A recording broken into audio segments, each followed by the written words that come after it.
Alan Wake 2 is yet another demonstration of Remedy's mastery when it comes to creating unpredictable narratives, quirky and compelling characters, an unsettling atmosphere, and incredibly stylized aesthetics, all elements that make for games quite unlike anything you'll find in the increasingly conservative and homogenized AAA space.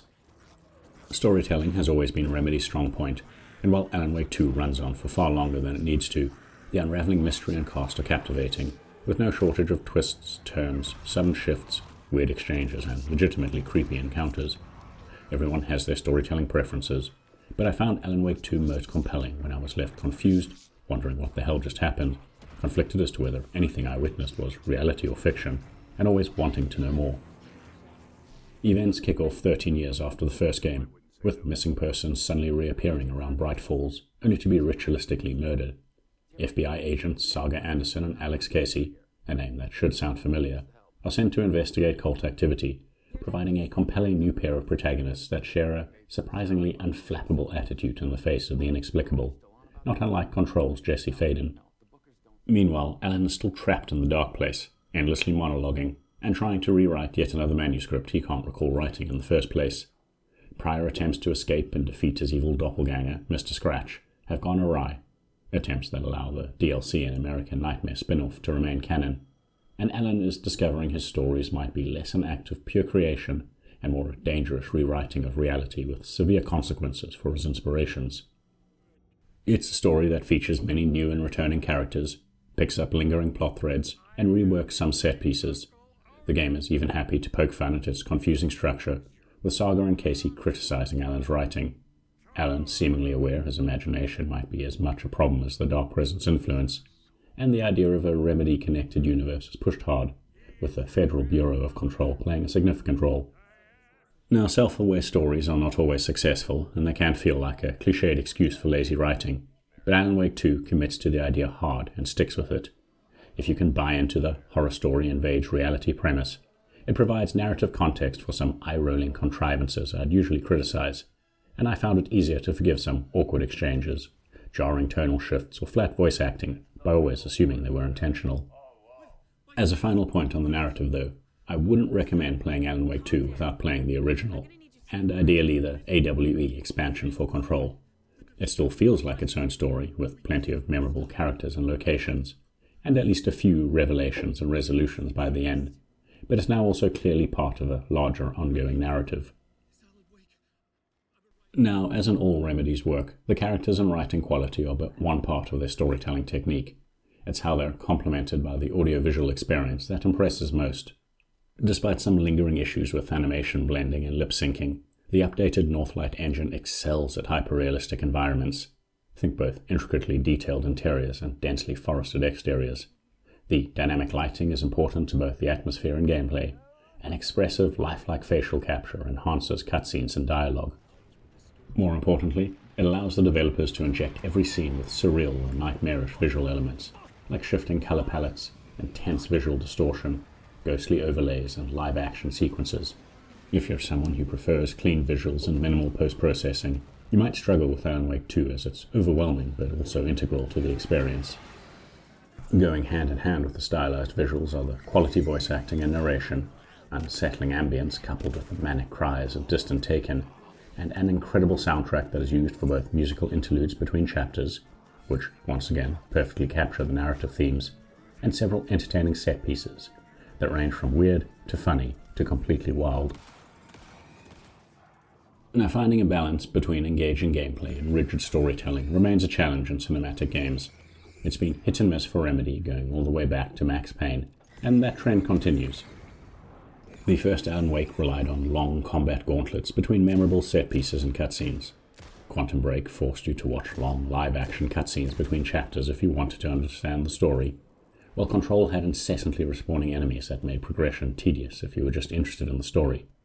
To its credit, Alan Wake 2 features less combat and shifts more towards exploration, investigation, and puzzle-driven progression. But the pacing is odd, and the new Mind Palace and Writer's Room mechanics are neither as engaging nor complex as they appear. Starting with the basics, as Saga, you'll alternate between safe zones with a focus on dialogue investigations and deductions, before tackling dangerous zones full of Taken and no shortage of puzzles that rely on finding clues, solving riddles and hunting for key objects.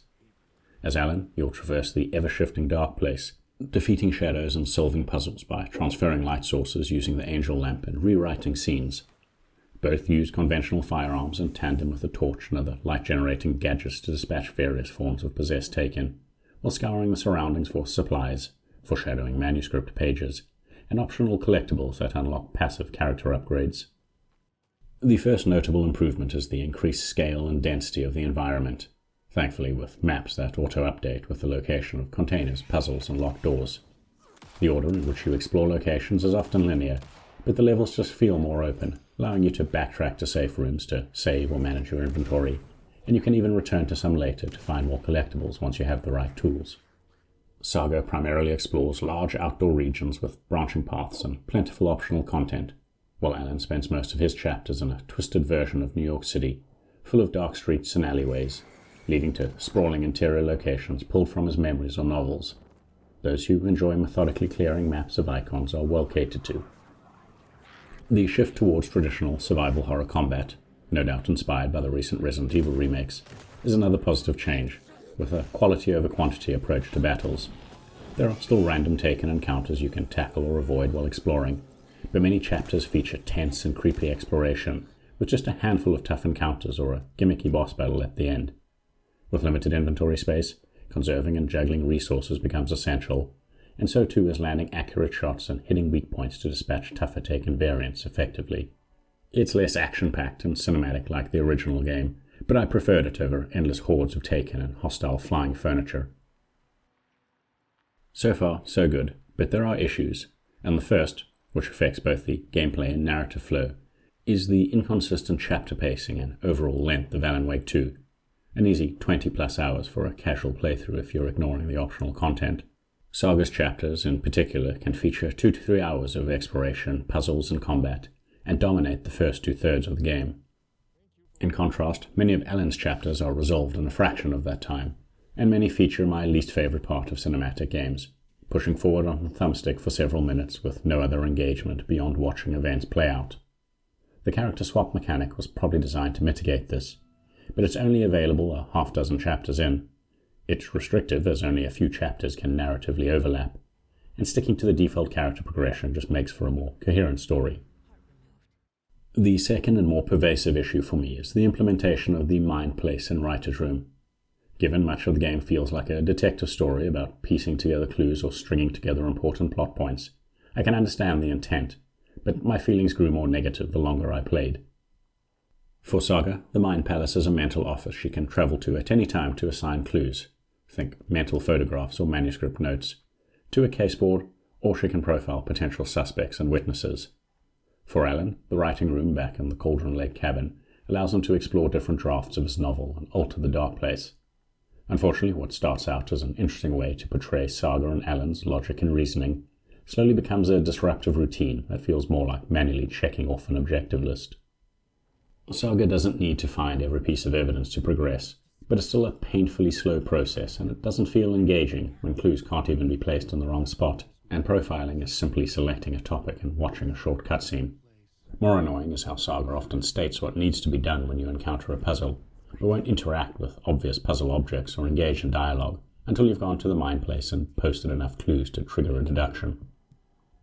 For Alan, exploring manifested scenes in the dark place unlocks new topics on the plot board that allow him to alter said scene, potentially revealing new clues, important puzzle items, or simply opening the way forward. Again, it's a nice idea, but not particularly engaging, as you simply shuffle through a handful of available options until you find the only combination that works. Writing may be a creative process, but the puzzle solving this way is not. Now naturally there is a narrative reason for why these systems work the way they do, but their implementation is still questionable. You're constantly forced out of the game world, and the mechanics feel insultingly simple, especially compared to the many optional riddles and stash puzzles that force you to use both your powers of observation and logic. So wrapping up, Alan Wake 2 gets far more right than it gets wrong.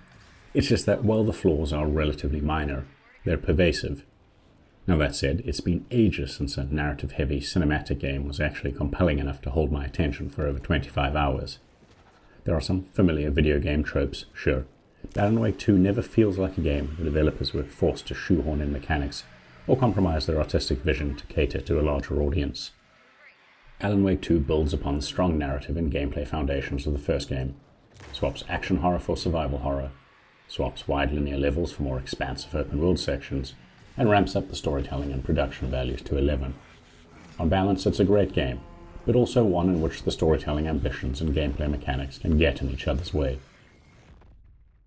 If you've got this far, please consider giving the video a like and maybe subscribing to our channel, as it helps us grow.